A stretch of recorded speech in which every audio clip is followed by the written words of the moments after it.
Lieutenant Colonel Jeff Patton was an F-15 fighter pilot in Desert Storm. On the first night of the war, his mission was to escort a large formation of fighters in bombing a chemical weapons plant in northern Iraq.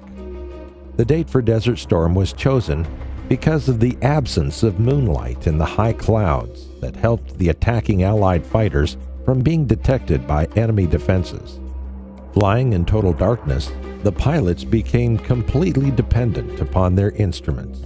Shortly after crossing into Iraq, Colonel Patton's jet was locked on by an Iraqi surface-to-air missile radar. He violently maneuvered his aircraft to break the radar's lock on him.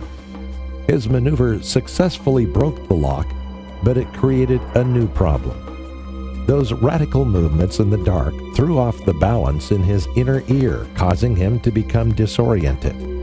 His mind was telling him his plane was in a climbing right turn, but when he checked his instruments, they indicated he was in a 60-degree dive towards the ground. He was sure he was in a climb instead of a dive, and his mind was screaming at him to lower the nose of his F-15 to halt the climb. While his mind commanded him to correct the plane in one direction, his instruments instructed him to do just the opposite.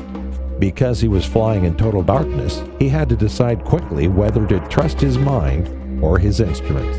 His life depended on making the correct choice.